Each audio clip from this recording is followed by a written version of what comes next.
My name is Corinne Vale. I was 36 years old when my mother's sapphire ring opened the skin across my cheek in the family room where I had grown up. The sting came before the pain. I lifted my hand and felt warmth against my fingertips. Across the room, my 9-year-old daughter, Ivy, stared at me as if the woman standing between us had become someone else. "Ungrateful brat," my mother hissed. Denise Vale had spent most of her life sounding composed, even when she was being cruel. This time, her voice shook with fury. "Your sister is about to lose everything, and you're still refusing to help her." The money she wanted was for my younger sister, Cassie. My mother spoke as if it already belonged to the family, and I was stealing it by saying no. "It isn't available," I said. That was all I had said before she struck me. I turned toward Ivy. I had taken one step when my father moved between us. Malcolm caught me by both arms and drove me back against the wall. The framed photographs beside my shoulder rattled. His forearm pressed across my upper chest, while my mother continued demanding that I stop being selfish and fix what Cassie had done. For a few seconds, I became the child I had been in that house. I remembered blocked doorways, fingers tightening around my arm, and the cold silence that always followed. I remembered learning that the safest response was to stop moving, lower my voice, and wait for my father to decide I had understood him. Then Ivy screamed. It was not the startled cry of a child who had seen an argument. It was a terrified, full-bodied sound from someone who believed her mother was in danger. My father's grip shifted. I turned sideways, pulled free, and crossed the room before either of my parents could stop me again. Ivy reached for me with both hands. I took one of them and kept moving. My mother called after us, still talking about Cassie, the money, and everything I supposedly owed the family. I did not answer. I got Ivy through the front door, down the steps, and into my car. Only after I locked the doors did I realize my hands were shaking. Ivy watched the blood on my cheek and asked whether we had to go back inside. "No," I told her. "We're not going back." I had made promises like that to myself before. I had set boundaries, softened them, explained them, and eventually abandoned them whenever my parents accused me of tearing the family apart. But Ivy had heard my mother insult me. She had watched my father pin me against a wall. If I returned after that, I would teach my daughter that love required her to accept the same fear I had accepted for 30 years. That was the moment the pattern ended. My parents still believed they could force me to surrender the money. They had no idea what I had already done 3 months earlier, or why the action I had taken could not be reversed by guilt, threats, or violence. They also had not told me why saving Cassie had suddenly become so urgent for them. By the time they discovered the first truth, it was too late to change it. By the time I discovered the second, I finally understood why they had been willing to hurt me in front of my child. If you have ever been told that protecting your family means allowing them to hurt you, stay with me. Subscribe to the channel, turn on the notification bell, and like this video. It helps stories about people ending these cycles reach others who may need them. To understand why I entered that house hoping reason would work, I have to take you back to the life I had before that night. Before my mother's ring cut my face, I was the woman other people trusted to recognize risk. Inside my own family, I had spent 30 years pretending I could not see it. At work, my job was to identify the thing everyone else had decided was too unlikely to matter. I evaluated commercial insurance risks for companies that owned warehouses, vehicles, and expensive equipment. I read maintenance reports, studied loss histories, and asked what would happen if 3 small failures occurred at the same time. People sometimes resisted my questions because caution felt pessimistic until something went wrong. Then they wanted to know why no one had warned them. I was good at that work. I trusted documents more than assurances, patterns more than isolated explanations, and preparation more than hope. At home, Ivy and I lived in a townhouse outside Richmond. It was not grand, but the mortgage was manageable. Her school was close, and every room felt like ours. Ivy left colored pencils on the dining table no matter how many containers I bought. I kept shoes lined beneath the entry bench. Most evenings, we compromised by putting the pencils in one pile and allowing one pair of shoes to remain crooked. Our life depended on routines so ordinary that I did not recognize them as safety until later. Dinner, homework, showers, reading, lights out. If I was delayed at work, I told Ivy. If plans changed, I explained why. She never had to study my face to determine whether a promise still counted. That changed whenever we visited my parents. At their house, I monitored the room before I spoke. I noticed whether my mother was irritated, whether my father had been drinking coffee in silence for too long, whether Cassie had arrived with a new crisis. My voice became softer. My answers became longer. I prepared defenses for decisions no other adult had the right to review. I had learned that behavior when I was 6 and Cassie was 2. One of my earliest clear memories was of dropping a glass of milk at breakfast. My father did not hit me. He stood in the kitchen doorway while my mother explained how careless I was and how hard she worked to keep the house presentable. I could not leave until I had cleaned the floor, apologized, and promised to pay more attention.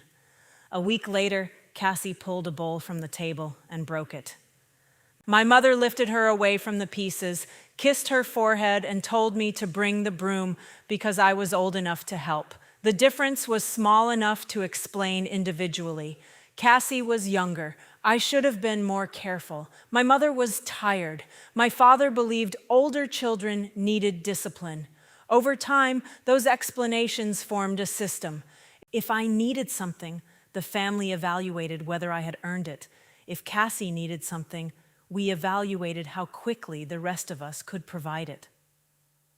When I was 14, my father blocked the front door because I tried to leave during an argument. He did not punch me or throw me down.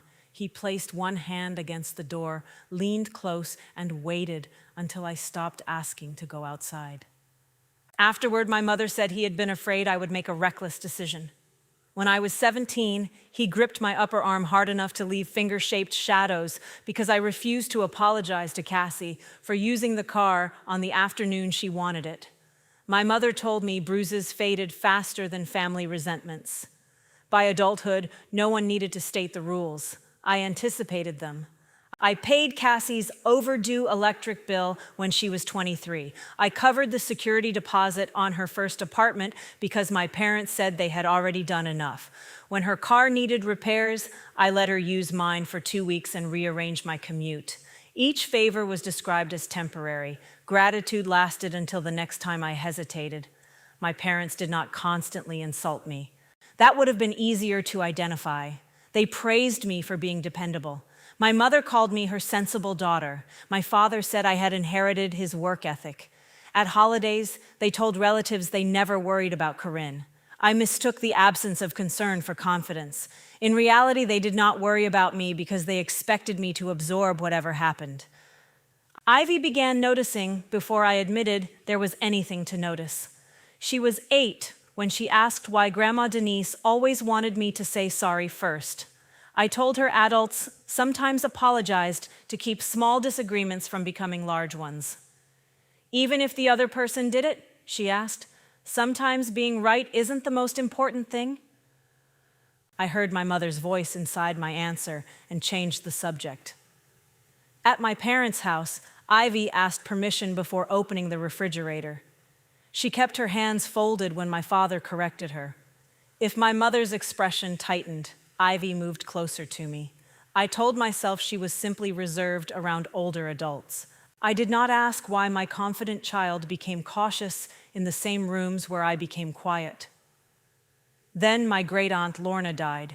She was my maternal grandmother's younger sister and the one relative who never treated competence as proof that I needed less care. She lived alone, kept exact records, and refused to let my mother organize her life. Denise called her stubborn. I thought she was the first woman in our family who understood that help could become control. Lorna died 8 months before the assault. I expected a few pieces of jewelry, perhaps some photographs, and the cedar box she kept beside her bed. Instead, after probate closed, I learned that she had left the largest part of her estate to me. The net amount was $420,000. For the first time in my life, my family looked at my security and saw an emergency fund with their name on it. I did not tell my parents the exact amount immediately. That decision made me feel dishonest, even though the information was private and the inheritance legally belonged to me. In my family, withholding access was treated as deception. I had been trained to believe that people who loved one another should have no protected area the others could not enter. My mother knew enough from Lorna's house and the probate schedule to understand that the inheritance was substantial. 2 days after the funds cleared, she called and asked whether I planned to pay off my mortgage. "I haven't decided," I said. "You should speak to your father. He understands property better than those investment people." My father was a semi-retired residential contractor. He understood houses, construction costs, and how to sound offended when someone declined his advice. That evening, he called to ask where I had placed the money. "It's secure." That wasn't my question. "I'm still reviewing my options. Send me the statements, I'll look at them." When I said I had professional guidance, he became quiet. "Family doesn't charge you to care about your future," he said. The implication was clear. A professional advisor wanted fees. My father wanted nothing except authority over a decision that was not his. Cassie approached differently. She invited me to lunch and spent most of the meal describing plans for her event rental business. She supplied tables, linens, lighting, and decorative structures for weddings and corporate events. She was creative and persuasive. Clients liked her. She could look at an empty ballroom and imagine what it might become. What she did not like was examining what transformation cost. She told me she wanted another delivery vehicle and more warehouse space. She had lost contracts because she could not serve 2 large events on the same weekend. "I'm not asking you for anything," she said before I had suggested that she was. "I just wish someone in this family believed in growth."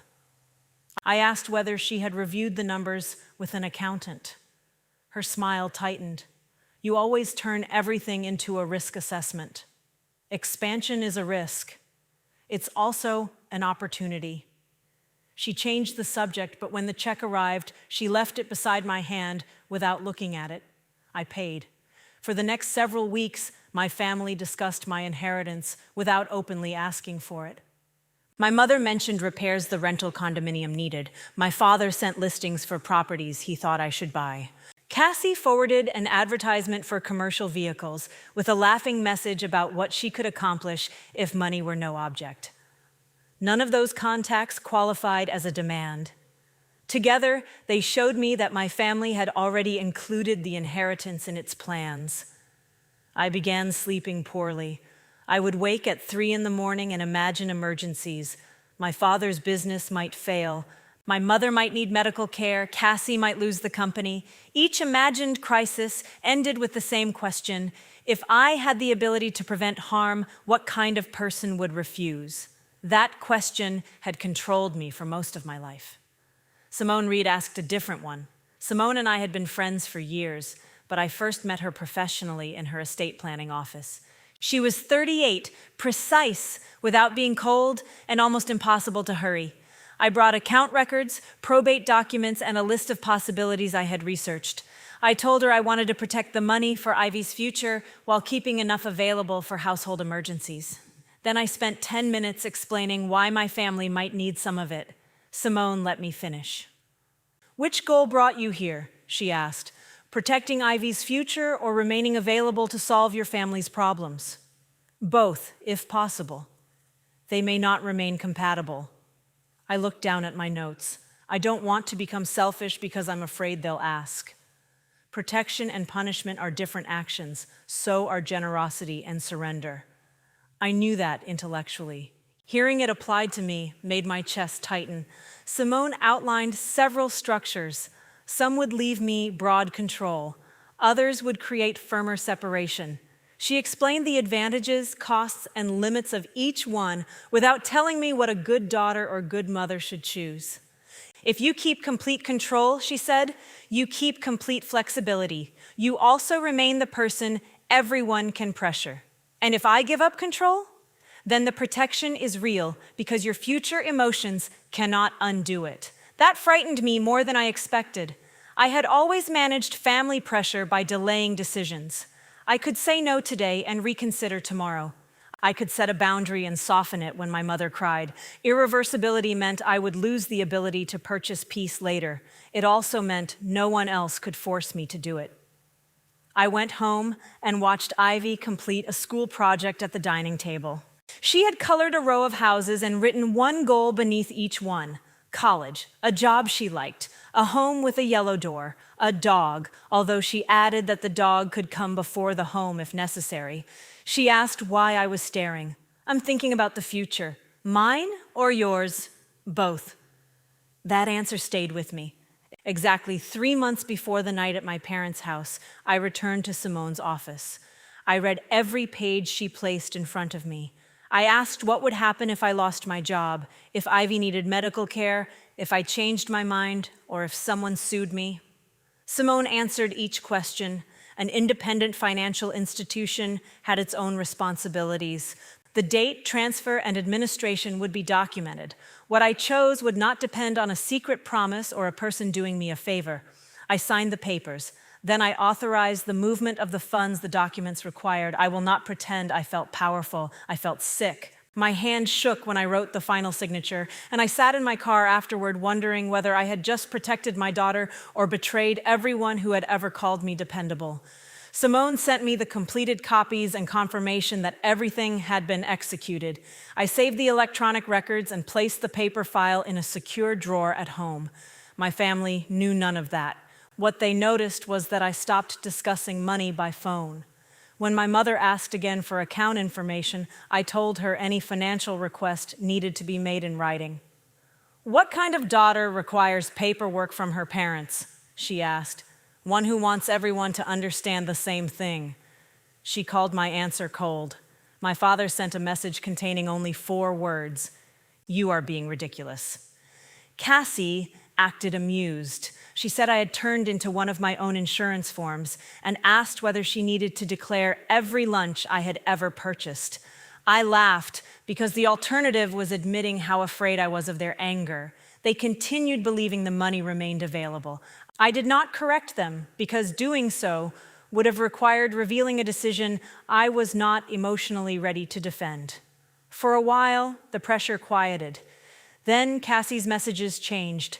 She stopped sending photographs of completed events. She canceled 2 family dinners because of warehouse problems. My mother began mentioning that business had become difficult, but insisted Cassie was close to a major turnaround. When I asked Cassie directly whether she was in trouble, she said cash flow was temporarily tight. How tight? Not everything needs an audit, Corinne. 3 weeks later, my mother called before 7 in the morning. "Your sister needs us," she said. The word "us" meant that Cassie had failed, and I was expected to make the failure temporary. Cassie had expanded faster than her revenue could support. She leased a larger warehouse, financed 2 delivery vehicles, and purchased inventory for contracts she expected to win. When bookings declined, the fixed payments remained. She used short-term credit to cover gaps and delayed telling anyone how serious the situation had become. By the time my mother called, the company was already in default. "How much does she need?" I asked. Denise paused, as if the amount were offensive only because I had required her to say it. $180,000. I thought I had misheard. "For what?" "A settlement. If she pays it, they'll stop the immediate action and give her room to reorganize." "Who is they?" "Her creditor." "Send me the documents." My mother exhaled sharply. "There isn't time for your process. She has 72 hours. I asked why I was learning about a 6-figure emergency 3 days before the deadline. Because Cassie was trying to solve it herself. Even her concealment became evidence of independence. I refused to discuss a transfer until I saw the written terms. My mother said I was humiliating Cassie. My father called next and told me the business had real value if we could get it through the immediate crisis.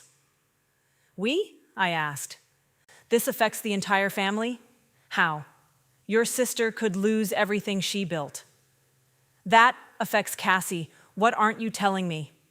He became angry so quickly that I knew the question mattered. Not every conversation is an interrogation. Then send the settlement letter. He hung up. Cassie sent part of it that afternoon. The document confirmed the amount and deadline, but did not include the complete loan history or all parties connected to the obligation. I asked for the missing pages. You have enough to know what happens if you refuse, she replied. I have enough to know you're not telling me everything. She called me heartless. 10 minutes later, she apologized and said she was scared. I believed the second statement. Fear did not make the first one acceptable. By the following evening, the family group messages arrived every hour. My mother listed employees who might lose their jobs. My father described inventory that would be sold below value. Cassie sent photographs of events she had produced, as if beauty proved the debt should disappear. I repeated one answer. I would not provide money without complete records, and I would not discuss the request outside writing. My mother finally called and said we needed a family conversation in person. I have already answered, no, you have hidden behind messages. Come to the house tomorrow, look at your sister, and tell us you are willing to destroy her. That sentence should have ended the discussion. Instead, it activated every lesson I had learned about being the reasonable one. Part of me still believed that if my parents saw my face and heard a calm explanation, they might accept the boundary. I also wanted the missing truth. Their urgency felt larger than concern for Cassie's company, and my father's refusal to explain had sharpened the doubt. I agreed to go. Ivy was supposed to spend the evening with me. I considered arranging care, but the meeting was presented as a brief conversation at her grandparents' house, a place she had visited many times. Until that night, my parents had never physically harmed her. I told myself I could keep the discussion controlled and leave if the pressure escalated. Before entering the house, I activated the audio recorder on my phone. I did not expect violence. I expected denial. My family had a way of changing what had been said after a conversation ended. A recording meant I would not have to question my memory later. I put the phone into my bag with the microphone unobstructed and took Ivy's hand. My mother greeted her with a kiss. My father asked about school. For several minutes, everyone behaved as if we had gathered for an ordinary visit. Then Denise directed us into the family room. The partial settlement letter was on the coffee table. Cassie was not there. My parents said she was too distressed to attend. My father stood rather than sitting. My mother positioned herself between me and the doorway to the hall. I understood the arrangement too late. Denise asked whether I was ready to authorize the transfer. I told her again that the inheritance was not available. The next moments were the ones you already know. My mother's ring struck my cheek. My father forced me against the wall. Ivy screamed, and I finally chose the child who needed my protection over the parents whose approval I had spent my life trying to earn. When Ivy and I reached the car, I did not go back inside. This time, the story continued without my family's permission. I drove 3 blocks before pulling into a well-lit pharmacy parking lot. My cheek throbbed. My arms hurt where my father had held me, and I could feel the first swelling beneath the cut. Ivy sat rigid in the back seat with both hands pressed between her knees. I wanted to tell her everything was fine. That was the phrase adults used when they wanted children to stop reacting to something frightening. It would have been easier than admitting that I did not yet know what happened next. Instead, I turned in my seat. What Grandma and Grandpa did was wrong, I said. You did not cause it. I did not cause it. We are not going back there. Is Grandpa going to come after us? No, I'm going to make sure we're safe. I could not promise what my parents would attempt. I could promise what I would do. I called Simone first. She heard enough in my voice to stop asking general questions. Are you away from them? Yes. Is Ivy with you? Yes. Are you injured? I looked at myself in the rearview mirror. The cut ran diagonally across my cheek. It was not deep, but the skin around it had begun to swell. My mother hit me. My father restrained me. There was a pause. You need medical documentation, and you need to decide whether to report it. Preserve everything exactly as it is. Don't edit the recording. Don't answer them while you're driving. I had forgotten the recording. The phone was still inside my bag, capturing the silence of the car and the sound of Ivy breathing behind me. I stopped it and saved a duplicate without playing it. Then I drove to an urgent care clinic. At the reception desk, I almost described the injury as a family accident. The sentence formed automatically. We argued. My mother moved her hand. Her ring caught me. I looked at Ivy and told the truth. My mother struck me, and my father pinned me against a wall. The nurse's expression did not change, which helped more than visible sympathy would have. She documented the cut, swelling, and marks on both arms. Photographs were taken with my consent. The wound was cleaned and closed without stitches. Nothing was broken, and I did not need emergency treatment. The absence of a severe injury tempted me to minimize the entire event. My face would heal. The soreness would fade. I could still drive, work, and care for Ivy. My parents had not followed us. The old part of me began calculating how little damage had occurred and whether formal action would create more trouble than the violence itself. Then Ivy asked the nurse whether grandfathers were allowed to hold mothers against walls. The nurse answered before I could. No one is allowed to do that. The simplicity of it broke something open inside me. After the clinic, I made a formal report. I described the financial demand, my mother's strike, my father's restraint, and Ivy's presence. I provided the medical record and preserved recording. I did not embellish what happened. I did not need to. On the audio, my mother's voice was clear. So was the impact. The rattle of the picture frames, my father ordering me to stop resisting, and Ivy's scream. I had spent years wondering whether I remembered family conflicts accurately. The recording did not carry my doubt. It also preserved what came before the violence. My parents demanded the money repeatedly. I stated that it was unavailable.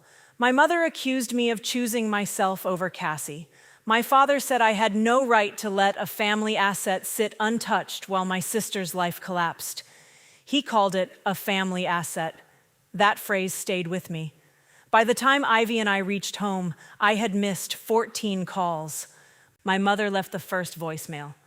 This has gone far enough. Your father was trying to stop you from creating a scene in front of Ivy. Call me so we can resolve this privately. My father's message was shorter. You need to correct whatever you told people. Cassie wrote that Mom was crying and Dad's blood pressure was dangerously high. No one asked whether Ivy was frightened. No one asked about my face. I turned off the audible alerts but did not block the numbers yet. Simone had advised me to preserve every contact while immediate legal protections were being arranged. That night, Ivy refused to sleep alone. I brought her blanket into my room and let her choose which side of the bed she wanted. She asked whether Grandma had stopped loving me when I refused the money. People can say they love someone and still make a harmful choice, I said. The choice is their responsibility. Did she hit you because of Aunt Cassie? She hit me because she chose to hit me. I was careful not to make Ivy carry the financial story. She did not need to understand debt, inheritance, or the obligations adults had signed. She needed to understand that violence was never a child's fault and never the price of belonging. She fell asleep holding the sleeve of my shirt. I remained awake until dawn. Every sound outside made my body tense. I checked the locks twice. I moved my car into the garage so my parents could not easily determine whether we were home. Then I hated myself for being afraid of people whose holiday photographs still sat on our shelves.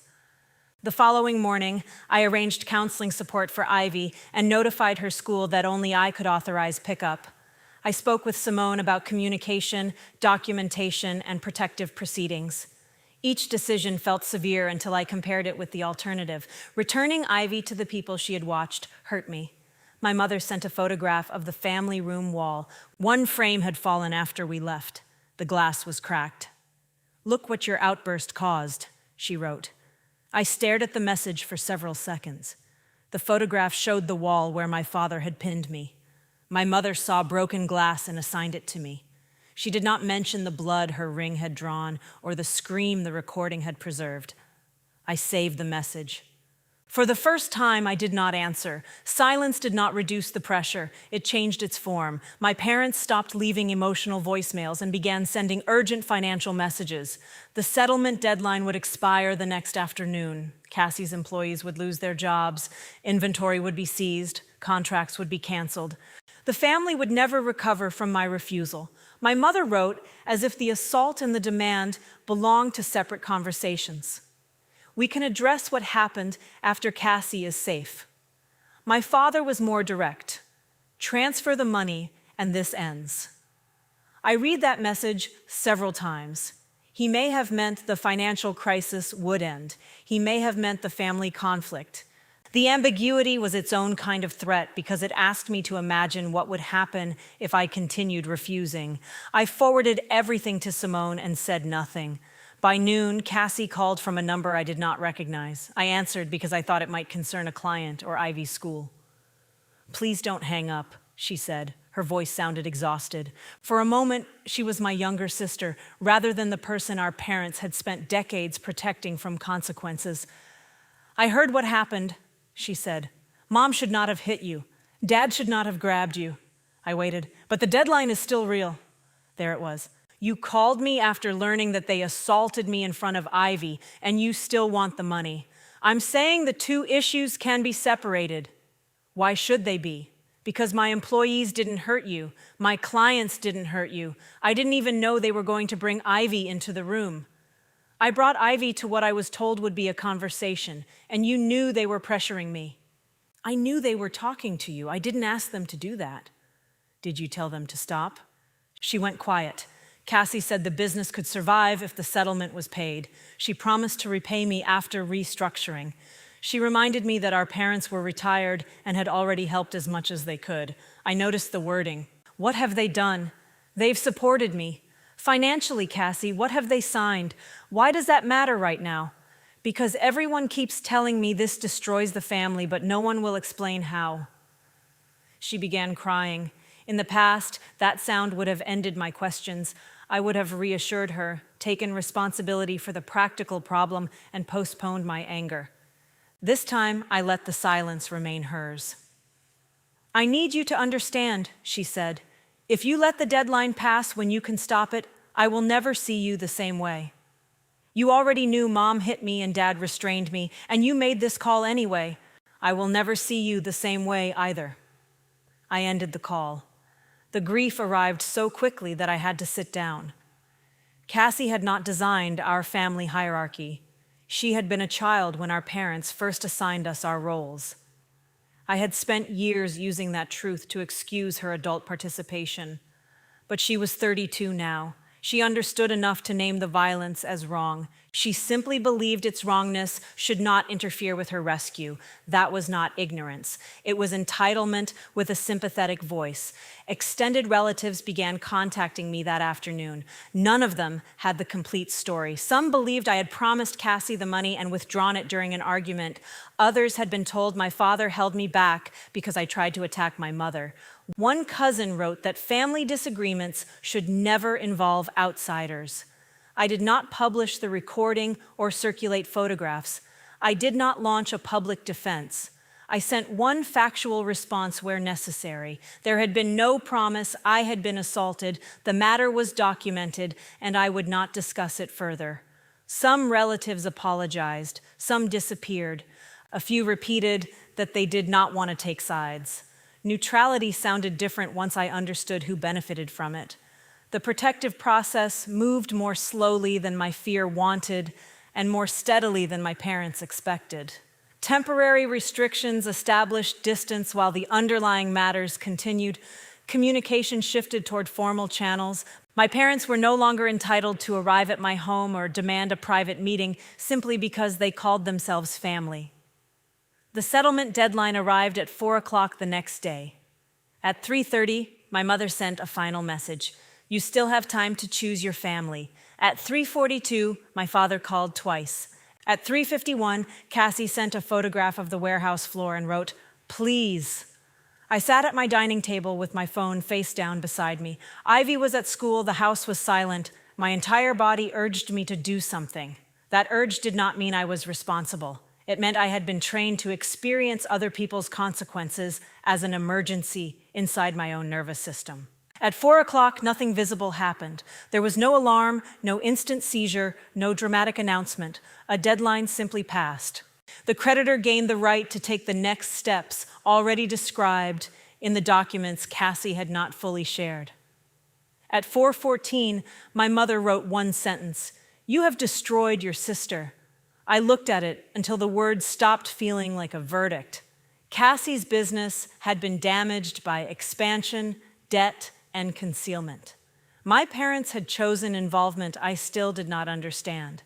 They had chosen violence when pressure failed. None of those decisions had been made by me. I called Simone. "They need to know," I said. "Are you certain?"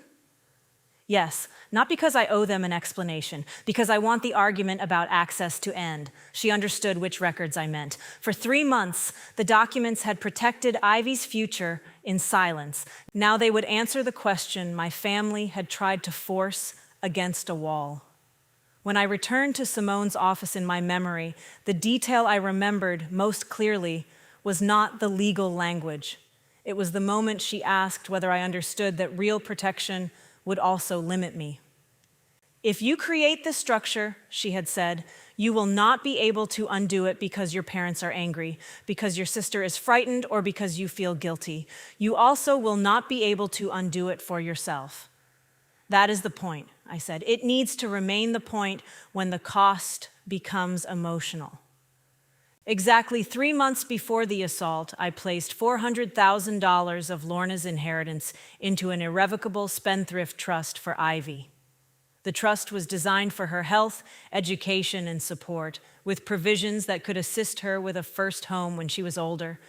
An independent corporate trustee controlled distributions. I was not the trustee. I was not a beneficiary. I could not revoke the trust, amend it for my own advantage, borrow against it, pledge it as collateral, or redirect the money to Cassie, my parents, or myself.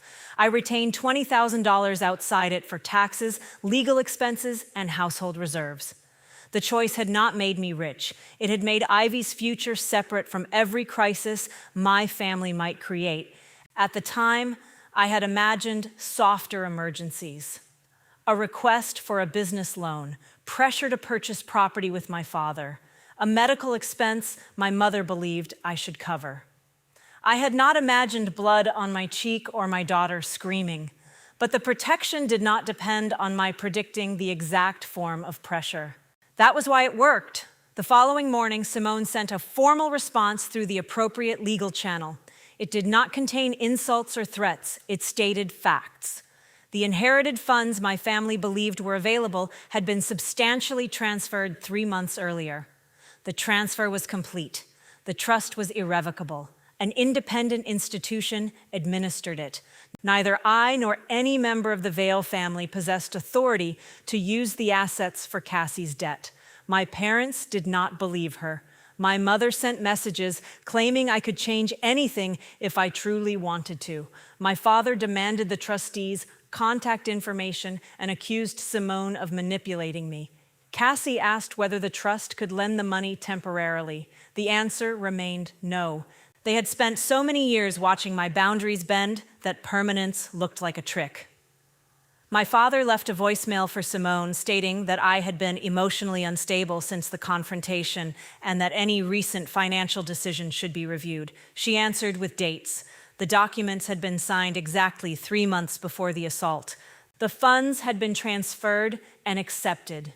Independent administration was established. My parents' anger had no legal relevance to actions completed before the crisis they were trying to solve. That date mattered to me almost as much as the protection itself. My family could call the trust cruel. They could say I had chosen Ivy over Cassie or strangers over blood. What they could not truthfully say was that I created it to punish them after the assault. I had protected my daughter before I fully admitted why protection was necessary. My mother called from another number after formal restrictions limited direct contact. I did not answer, but the voicemail arrived. "You planned this," she said. "You sat in our home for months pretending everything was normal while you moved family money where no one could reach it." Family money again. Lorna had left the inheritance to me. I had transferred most of it for Ivy. At no point had Denise, Malcolm, or Cassie owned any portion of it. Still, my mother experienced the trust as theft because access had existed in her imagination. Cassie's reaction was quieter. She wrote that she wished I had told her earlier so she would not have counted on the money. I almost answered that I had never offered it. Then I understood the deeper truth. Cassie had counted on my money because counting on me had never required my consent. Simone advised me not to keep debating settled facts. "They understand the trust," she said. "They do not accept what it means. They think there has to be a way around it, because there has always been a way around you." The sentence hurt, but it was accurate. The trust ended the financial argument. It did not end the emotional one. My parents shifted from demanding access to accusing me of deception. Cassie said I had allowed her to build hope around money I knew she could never receive. Relatives who had defended them began asking why I had made such a permanent decision without informing my family. I stopped explaining that adults do not need family approval to protect their own assets. Instead, I returned to the question that had troubled me before the assault. Why had my parents reacted as if Cassie's business failure would destroy them too? The answer appeared when the creditor moved forward and the complete financial record could no longer remain inside the family. My parents had not merely encouraged Cassie. They had placed their own names and property behind her decisions. The first complete records connected to the default named more than Cassie and her company. Denise and Malcolm Vale had personally guaranteed part of the debt. They had also pledged their paid-off rental condominium as collateral. I read the documents twice before the meaning settled. My parents had not been asking me to sacrifice my daughter's future only to save Cassie's business. They had been trying to protect their own property, their retirement plans, and the reputation of having made another successful decision for their favored child. The knowledge did not make the assault more understandable. It made the deception clearer. "They kept saying the entire family would be affected," I told Simone. "They knew exactly how," she said. "If they had told me," I stopped. The old reflex had already begun building a different version of the story. If they had been honest, perhaps I could have helped them plan. Perhaps I could have reviewed options earlier. Perhaps I could have prevented the loss without touching Ivy's trust. Simone waited until I heard myself. "Honesty would have changed what I understood," I said. "It would not have made their choices mine." My father had signed the guarantee because he believed Cassie's expansion would succeed. My mother had agreed to place the condominium behind it because they considered the risk temporary. When revenue declined, they helped conceal the seriousness of the default while everyone searched for a rescue. Then Lorna's inheritance became, in their minds, the cleanest exit. They could keep the condominium. Cassie could keep the company. My parents could continue presenting the expansion as a brave investment rather than a failed one. I would absorb the risk quietly, as I had absorbed smaller family risks for years. The only part of the plan they had failed to assess was whether I might finally become unavailable. Creditor action moved through ordinary steps. It did not destroy everything in a dramatic afternoon. Notices became enforcement. Equipment and inventory were identified. Contracts ended because Cassie could no longer guarantee delivery. The warehouse emptied in stages. Cassie's company closed. She wrote once to tell me that 6 employees had lost their positions. I felt the weight of that. They had not chosen her expansion or my parents' guarantee. Their losses were real. But compassion did not create a false cause. Cassie had expanded without sufficient reserves. She had delayed acknowledging declining revenue. My parents had guaranteed debt and concealed their exposure. The creditor had offered a settlement they could not fund. I had not promised to cover any of those decisions. For most of my life, my family had taken the final person who refused to prevent a consequence and called that person its cause. I no longer accepted the position. The rental condominium was sold or surrendered as the creditor process required. My parents had planned to use its income during retirement, so the loss mattered. They adjusted their spending and postponed plans. They did not become homeless. They did not lose their primary residence. They experienced a serious financial consequence tied directly to an obligation they had signed. My mother described it to relatives as the home I had taken from them. That language traveled far enough that one family member contacted me to ask whether I intended to force my parents out of their house. I answered once. I do not own their debt, their condominium, or their decisions. I have taken nothing. The facts were less dramatic than Denise's version, but facts had begun accumulating in places she could not control. The assault proceeded separately from the financial dispute. The recording, medical documentation, photographs, and contemporaneous report established what had occurred. Temporary protections became enforceable no-contact conditions while the matter continued. The eventual accountability was ordinary and proportionate. My parents were not given extreme punishment, and no courtroom transformed them into remorseful people. They were required to comply with restrictions and conditions they had not chosen. For my father, that was a consequence in itself. Malcolm had spent his life treating his physical presence as the final authority in a room. Now, an authority outside the family told him where he could not go and whom he could not contact. His anger did not change the boundary. My mother struggled differently. Denise believed her identity as a respectable parent should matter more than a recording of her behavior. She described the strike as a reflex, an accident caused by my movement and a brief loss of control under extraordinary stress. Each explanation contradicted a different part of the evidence. The sapphire ring that had represented her long marriage and polished family image appeared in the photographs beside the injury it caused. I did not need to turn it into a public symbol. It became one on its own. Some people in my parents' community learned enough to stop accepting their account without question. Others defended them. I stopped monitoring who believed what.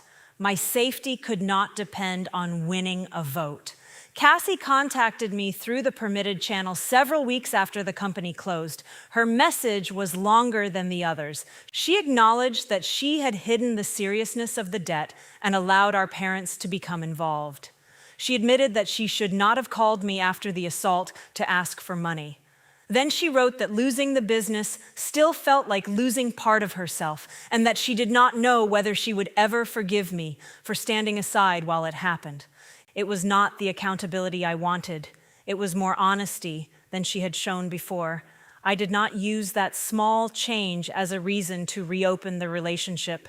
Cassie was beginning to distinguish failure from abandonment, but she still placed part of her loss in my hands.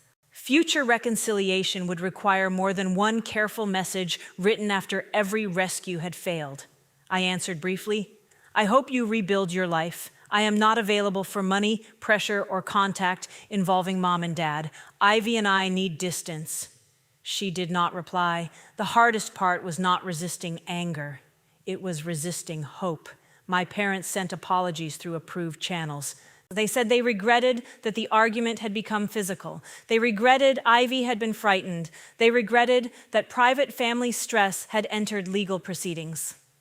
They did not say that Denise chose to strike me or that Malcolm chose to restrain me. They did not acknowledge the hidden guarantee or the years of unequal treatment that made them believe my refusal justified force. Their apologies asked for relief from consequences without accepting the decisions that caused them. For weeks, I believed one perfect response might make them understand. I drafted letters I never sent. I explained how the trust worked, why Ivy screamed, and why the recording mattered. I described childhood incidents they would certainly reclassify. Every version ended with an imagined sentence in which my mother finally admitted I had been treated differently, and my father acknowledged that fear was not respect. The sentence never arrived because I was trying to write it for them. Evidence could establish facts, it could support protection, expose contradictions, and limit access. It could not manufacture accountability. Once I accepted that, no contact stopped feeling like a temporary punishment designed to produce remorse. It became what it had always needed to be, a permanent safety decision based on the people my parents continued choosing to be. I removed their numbers from Ivy's approved contacts. I kept communication within formal boundaries. I refused private meetings, even when relatives offered to mediate. I did not send Ivy to holidays so adults could test whether enough time had passed. Time had not caused the violence. Access, entitlement, and denial had. My mother's ring had left a line across my cheek. My father's restraint had left bruises that faded within weeks. The more lasting mark was the knowledge that both of them had been willing to frighten my child in order to recover money and property they had never had a right to claim. There was no path back to the family we had pretended to be. There was, however, a life beyond it. The first months of no contact were not peaceful. They were quiet, but I had learned that quiet could mean danger, waiting for permission to return. I checked the street before leaving for work. I reviewed every message routed through formal channels. When an unfamiliar number appeared, my shoulders tightened. At night, I sometimes woke expecting my mother's voice to come through the phone and tell me another family emergency had become my responsibility. Guilt outlasted pressure. I would make coffee and remember that my parents had changed their retirement plans. I would drive past an event venue and think about Cassie's empty warehouse. I would see a family eating together and wonder whether one transfer could have preserved something worth saving. Then I asked a more honest question. What would that transfer have taught Ivy? It would have taught her that adults could create debt, conceal it, use violence, and still receive whatever they demanded if the person they hurt was compassionate enough. It would have taught her that security belonged to the loudest emergency. It would have taught her that a woman's no remained provisional until everyone else accepted it. I could grieve my family without teaching my daughter those lessons. Ivy's recovery came through small changes. At first, she slept in my room and asked whether the doors were locked. She became quiet whenever an adult raised a voice in public. During counseling, she worried that her scream had made Grandpa angrier. I repeated the truth until it became stronger than her fear. You did not cause what happened. The adults made their own choices. You never have to protect me by staying silent. Eventually, she returned to her own bed. She stopped checking the front window when a car slowed outside. Her colored pencils spread across the dining table again. One evening, I reminded her to put them away before dinner. She looked at the crooked row of my shoes beneath the entry bench and said, "You first." I laughed. The sound surprised both of us. There had been a time when Ivy would have watched my face before teasing me. Now she trusted that correction did not threaten connection. We put away the pencils and straightened the shoes together, although she deliberately left one of mine angled toward the door. My relationship with Cassie remained distant. I did not block the possibility that she might change someday, but I stopped treating possibility as evidence. She needed to rebuild without my money and take responsibility without expecting immediate forgiveness. I needed to stop using her childhood role to excuse her adult choices. My parents remained outside our lives. I missed them in ways that embarrassed me. I missed my mother's holiday food, my father's practical advice, and the version of family gatherings in which everyone laughed before the first demand arrived. Missing those things did not make the relationship safe. It meant harmful people could still be connected to real memories. That grief became easier when I stopped treating it as proof that my boundary was wrong. At work, I continued evaluating risk for other people. I noticed that I no longer felt fraudulent when I asked difficult questions. I had finally applied the same principle at home that I had always applied professionally. A reassuring history did not cancel a documented pattern. The trust continued under independent administration. I could not reach into it for convenience, regret, or reconciliation. Neither could anyone else. The same limitation that once frightened me became a source of peace. Ivy's future did not depend on whether I felt lonely during a holiday or guilty after a message. It did not depend on Cassie's next business idea or my parents' next emergency. It remained protected because 3 months before the assault, I had made one decision that my conditioned fear could not later undo. The paper file stayed secured in the drawer where I'd placed it after leaving Simone's office. For a long time, I thought of it as evidence that I had anticipated betrayal. Eventually, it became something simpler. It was proof that I had trusted myself once, before I knew how much I would need that trust. The cut on my cheek healed. A faint line remained visible in certain light.